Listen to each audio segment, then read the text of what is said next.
கடந்த ஆட்சி பரவாயில்லன்னு நம்ம சொல்ல மாட்டோம். ஆனா இந்த ஆட்சி மக்கள் நீங்க எல்லாம் போட்டிருக்கீங்க ஓட்டு, எல்லாமே யார் கேண்டிடேட்னு தெரியாது. விஜய் மாமான்றதுக்காக எல்லாமே நீங்க ஓட்டு போட்டிருக்கீங்க. அதனால நீங்க தான் உணரணும், நீங்க தான் ஒரு அசஸ்மெண்ட் பண்ணணும். இது சரியா போகுதா சரியா போகலன்றது நீங்க தான் உணர்ந்து சொல்லணும். அதனால அந்த நீங்க செஞ்சது தவறுன்னா உங்கள் தவறை நீங்கள் வருகின்ற காலங்களிலே மாற்ற வேண்டும். அதனால நாங்க என்ன சொல்றோம்னா, ஒரு ஆட்சியை உடனே நம்ம ஒரு அசஸ்மெண்ட் பண்ண வேணாம். ஒரு 3 மாசம் 6 மாசம் அந்த காமராஜர் காலத்தில் கூட திமுக ஆட்சி வரும்பொழுது 6 மாசம் 1 வருஷம் அதை பார்த்து அதோடைய நிறைகுறைகள் எல்லாம் சொல்ல வேண்டும், அவகாசம் கொடுக்க வேண்டும் என்று சொன்னார்கள். அந்த வகையில் ஒரு பொறுமையா இருக்கிறமே தவிர நம்ம திருப்தி ஆகல. காவிரியில தண்ணி இல்ல, விவசாயிகள் கஷ்டப்பட்டிருக்காங்க. ஆமா, ஆனா ஜனநாயகம் படத்தை திருவிழா மாதிரி கொண்டாடுங்க நீர்வளத்துறை அமைச்சர் அறிக்கை வராரு. விவசாயிகளுக்காக எதுவும் பண்ணலையே, அதுக்கு எப்படி இன்னும் 6 மாசம்னா இன்னும் விவசாயிகள் ரொம்ப சிரமம் தானே பண்ணுவாங்க. எப்படி விமர்சிக்காம நீங்க அந்த விவசாய அமைச்சரை தான் கேட்கணும், இது நியாயமானு கேட்கணும். நாங்க சட்டமன்றத்தில் கேட்போம். தமிழகத்தில் மதசார்பற்ற ஆட்சி பிடிக்கிற கட்சிகள் தொடர்ந்து கோவில் சொத்துக்களையும் கோவிலுடைய இதையும் ஆக்கிரமிப்பதில் தொடர்ந்து அக்கறை காட்டுறாங்க. இல்ல இப்போ ஒரு மாற்றம் இருக்கிறதா நினைக்கிறேன். அந்த மாற்றம் தொடரணும்னு நான் விரும்புறேன். ஏன்னா இப்போ பழனியில 100 கோடி ஒரு பத்திரப்பதிவு தான் அது ரத்து செஞ்சிருக்காங்க. இது போல ஒரு தவறுகள் எல்லாத்தையும் கண்டிச்சிருக்கிறாங்க. ஆனா சில நேரத்தில் இப்ப திருப்பரங்குன்றம் இருக்கு, அது டிஸ்ட்ரிக்ட் கோர்ட்டு ஹைகோர்ட் எல்லாம் கூட அது எல்லாமே நியாயப்படுத்தாம இருந்த காலத்திலும் கூட இந்த அரசு இப்பொழுது என்ன பண்ணுதுன்னா மறுபடியும் மேல்முறையீடு எல்லாம் செய்யறது அது ஒரு தவறான முன்னுதாரணமாக நினைக்கிறேன். அதையெல்லாம் அவர்கள் தவிர்க்க வேண்டும்.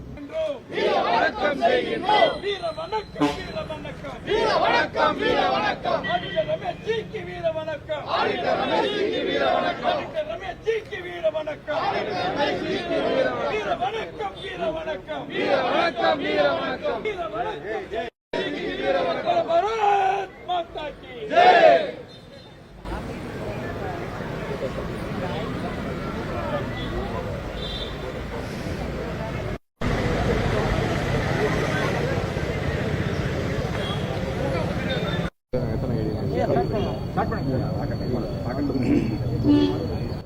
அனைவருக்கும் வணக்கம்.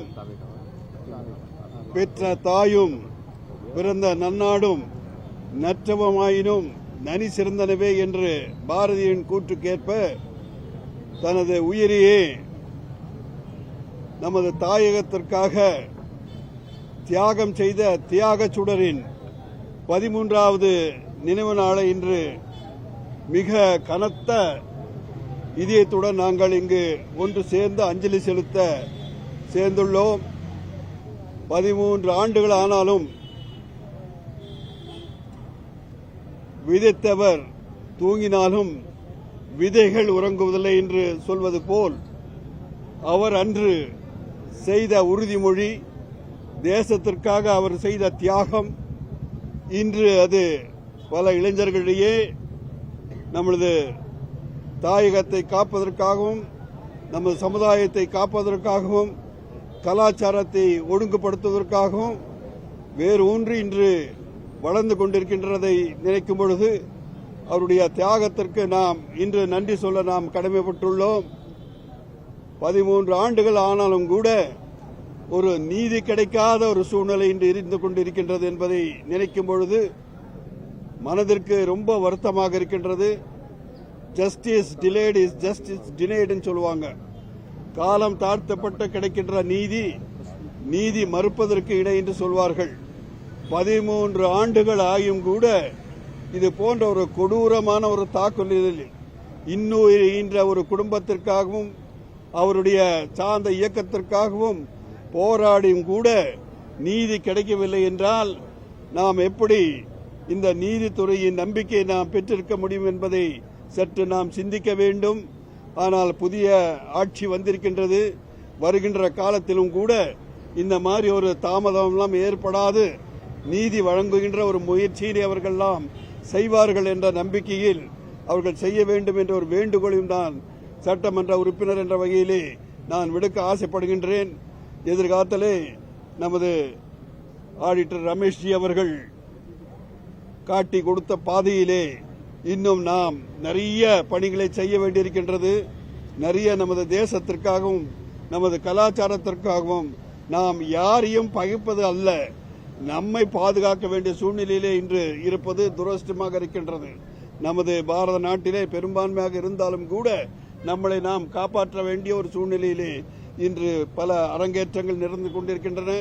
அதற்காகவாவது நாம் ஒன்று சேர்ந்து நமது கலாச்சாரத்தை காப்பாற்ற, நமது மதத்தை காப்பாற்ற, நமது பாரத தேசத்தை காப்பாற்ற நாம் ஒன்றுபட வேண்டும் என்ற ஒரு வேண்டுகோளினை இந்த தினத்திலே அவருடைய நினைவு தினத்தில் நாம் ஒரு சபதமாக உறுதி எடுத்துக்கொள்ள வேண்டும் என்று கேட்டுக்கொள்கின்றேன். நன்றி, வணக்கம். சார், இப்போ இந்த ஆடிட்டர் ரமேஷ் சேர்ந்து 13 ஆண்டுகள் ஆகுது. இன்னும் இந்த வன்முறையோ அல்லது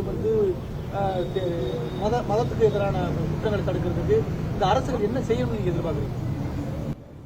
நான் தான் சொன்னேனே, அதாவது சட்டத்துக்கு முன்னால அந்த சட்டத்தை ஒரு நீதி கிடைக்கணும்.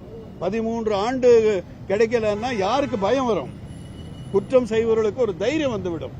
அந்த மாதிரி ஒரு சூழ்நிலை வரக்கூடாது என்பதை நான் சொல்லுகின்றேன்.